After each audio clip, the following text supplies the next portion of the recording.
అందరికీ నమస్కారం. Epic story లైన్స్కు స్వాగతం.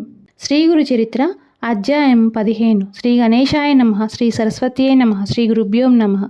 సిద్ధయోగి ఇలా చెప్పారు. నాయన, కొద్ది కాలంలోనే శ్రీగురుని మహిమ అన్ని దిక్కులా వ్యాపించి సుదూర ప్రాంతాల నుండి ఎందరెందరో తమ కోరికలు నెరవేర్చుకోవడానికి ఆయన్ను దర్శించేవారు. వారిలో మంచివాళ్లతో పాటు భక్తుల వేషాలలో ఎందరో దుష్టులు కూడా ఉండేవారు. పూర్వం పరశురాముడు దుష్టులైన రాజులను ఓడించి సంపాదించిన భూమండలమంతా దానమిచ్చేసి సహ్యాద్రి పర్వతానికి దక్షిణ దిక్కునున్న కొంకణ దేశంలో ఒకచోట తపస్సు చేసుకుంటున్నాడు. కానీ కొందరు దురాశాపరులు ఆయన వద్దకు వెళ్ళి తమకు కూడా భూమి ఇప్పించమని కోరారు. ఆయన ఆ ప్రదేశం కూడా వాళ్ళకు దానమిచ్చి వాళ్ళ బెడద నుంచి తప్పించుకోవడానికి సముద్రంలో ప్రవేశించి అదృశ్యమయ్యారు. అదే కారణంగా శ్రీగురుడు కూడా వైద్యనాథంలో గుప్తంగా కొంతకాలం ఉండదలుచుకున్నారు. కనుక ఒక రోజున గృహస్థ శిష్యులకి ఇలా సెలవిచ్చారు. ఉపనయనాది సంస్కారాల వలన ద్విజుడైన బ్రహ్మచారి వేదాధ్యయనం చేస్తూ భక్తితో గురువును సేవించాలి. అతడికి పగటి నిద్ర తగదు. దొరికిన భిక్షాన్నం గురువుకు అర్పించి ఆయన ఇచ్చినది భుజిస్తూ విద్యావంతుడు కావాలి. చివరకు గురువుకు దక్షిణ సమర్పించి సమావర్తన హోమం చేయాలి. అటు తర్వాత గురుని అనుజ్ఞతో ఒక యోగ్యమైన కన్యను పెళ్లాడి గృహస్థాశ్రమ ధర్మాలను పాటించాలి. పుత్రుడు యుక్త వయస్కుడయ్యాక అతనికి సర్వస్వము సమర్పించి భార్యతో కూడా అరణ్యానికి వెళ్ళాలి. తర్వాత గ్రామ్య విషయాలు వదిలి భార్య యొక్క అనుమతితో సన్యసించాలి. సన్యాసికి జపము, భిక్షాటనము, ధ్యానము, శౌచము, అర్చనా ధర్మాలు. అతడు స్త్రీకథలను వినకూడదు. వాహనములు ఎక్కరాదు. మంచము తాకరాదు. పగలు నిద్రింపరాదు. నిరంతరము ఆత్మదృష్టి అయి ఉండాలి. వెదురు, సొరకాయ, చెక్క, మట్టి వీటితో చేసిన పాత్రలు మాత్రమే ఉపయోగిస్తూ దండదారి అయి పగలు మాత్రమే భుజించాలి. సంవత్సరం అంతా తీర్థాటనం చేస్తూ 3 పగలను మించి ఏ గ్రామంలోనూ నివసించక స్థిరచిత్తుడై ఉండాలి. అలా తిరగడానికి శరీరంలో శక్తి లేకపోతే సదా దైవాన్ని ధ్యానిస్తూ ఒక మహాక్షేత్రంలో నివసించాలి.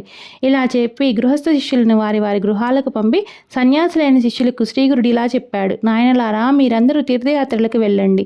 మీకు మరలా శ్రీశైల్యంలో బహుధాన్య సంవత్సరంలో మా దర్శనమవుతుంది అన్నారు. అప్పుడు ఆ శిష్యులు, స్వామి, సర్వతీర్థాలు మీ పాదాల వద్దనే ఉన్నాయని శాస్త్రాలు చెబుతున్నాయి కదా, మిమ్మల్ని విడిచి మేము ఎక్కడికి పోగలము? దానివల్ల మాకు కలిగే లాభమేమున్నది అన్నారు. అప్పుడు స్వామి, నాయనలారా, సన్యాసులమైన మనము 5 రోజులకు మించి ఎక్కడా నిలవకూడదు.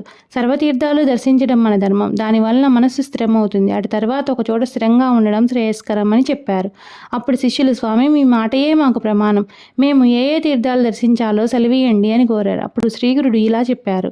నాయనలారా, తీర్థాలన్నింటిలోకి ఉత్తమమైన కాశీకి వెళ్ళి గంగలు సేవించి గంగా తటయాత్ర చేయండి. అటు తర్వాత యమున, సరస్వతి నదులను కూడా ఇలానే సేవించండి. అందువలన పితృదేవతలకు సంతృప్తి, మీకు శాశ్వత బ్రహ్మలోక ప్రాప్తి కలుగుతాయి.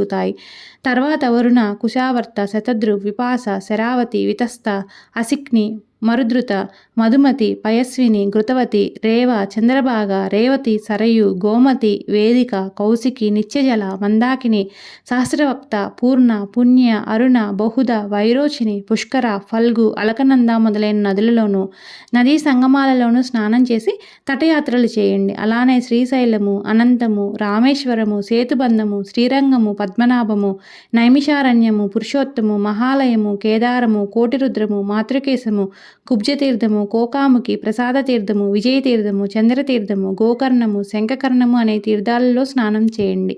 అలానే అయోధ్య, మధుర, మాయ, కాంచి, ద్వారక, సాలగ్రామము, శబల గ్రామాలు దర్శించండి. సవ్య మార్గంలో 3 సార్లు గోదావరి తటయాత్ర చేస్తే పాపాలన్నీ నశించి జ్ఞానం కలుగుతుంది. అలానే భీమేశ్వర, పంజర, కుశతర్పణ, పూర్ణ, కృష్ణవేణి, తుంగభద్ర, పంప, భీమా నదులకు తటయాత్ర చేయండి. హరిహర క్షేత్రము, పాండురంగ క్షేత్రము, మాతలింగము దర్శించండి. గంధర్వపురం ఉత్తమమైన క్షేత్రము. అక్కడ ఎన్నో తీర్థాలున్నాయి. అచటి దేవతలు సులభంగా వరాలిస్తారు. అక్కడ భీమ, అమరజా నదీ సంగం ఉన్నది. అచట అశ్వత వృక్షము సాక్షాత్తు కల్పవృక్షమే. దానికి ఎదురుగా నరసింహ తీర్థము, దానికి తూర్పున పాపనాశ తీర్థము, దానికి పక్కనే రుద్రపాద తీర్థము, చక్ర తీర్థము, తర్వాత కోటి తీర్థము, మన్మథ తీర్థము ఉన్నాయి. అక్కడనే కల్లేశ్వరుడు ఉన్నాడు. గంధర్వపురము సాటిలేని సిద్ధభూమి గనక అక్కడ అనుష్ఠానం చేస్తే అతి త్వరగా అభీష్టాలు నెరవేరుతాయి. తుంగ, భద్రా నదుల సంగమము, మలాపహ సంగమము, నివృత్తి సంగమము దర్శించండి. బృహస్పతి సింహరాశిలో ప్రవేశించినప్పుడు గోదావరికి, కన్యారాశిలోకి ప్రవేశించినప్పుడు కృష్ణానదికి, తులారాశిలోకి వచ్చినప్పుడు తుంగభద్రకు, కర్కాటకంలో ప్రవేశించినప్పుడు మలాపహ నదికి పుష్కరాలు వస్తాయి. అంటే గంగా నది ఆయా పవిత్ర సంవత్సరాల్లో ఆయా నదులలో వచ్చి ఉంటుంది కనుక వాటిని సేవించడం ఎంతో మంచిది. అలానే ఆయా నదులు సముద్రంలో కలిసే చోట స్నానం చేయడం వలన ఎంతో పుణ్యం వస్తుంది.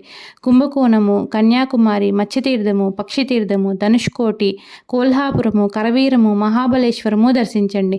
బిల్లవటి, వరుణాసంగము, కృష్ణా తీరంలో ఉన్న ఋష్యాశ్రము దర్శించండి. అమరపురం వద్దనున్న కృష్ణవేణి పంచనదీ సంగమంలో 3 రోజులు స్నానము ఉపవాసము చేస్తే అన్ని కోరికలు తీరడమే కాక పరమార్థం కూడా లభిస్తుంది. యుగాలయము, శూర్పాలయము, కపిలాశ్రమము, కేదారము, పిఠాపురము దర్శించండి. అక్కడ శ్రీ దత్తాత్రేయ స్వామి ఉన్నారు. తర్వాత మణిగిరి, వృషభాద్రి, కళ్యాణ నగరము, అహోబిలము దర్శించండి. కర్కాటక రాశిలో సూర్యుడు ప్రవేశించినప్పటి నుండి నదులు రజస్వలలు గనుక వాటిలో స్నానం చేయకూడదు. నదీ తీరాలలో నివసించే వారికి మాత్రమే ఈ నిషేధం వర్తించదు. నదులకు కొత్త నీరు వచ్చే రోజులే రజస్వల కాలం. అప్పుడు శిష్యులు ఆయనకు సాష్టాంగ నమస్కారం చేసి వారి ఆశీర్వాదాలు పొంది తీర్థయాత్రలకు వెళ్ళారు.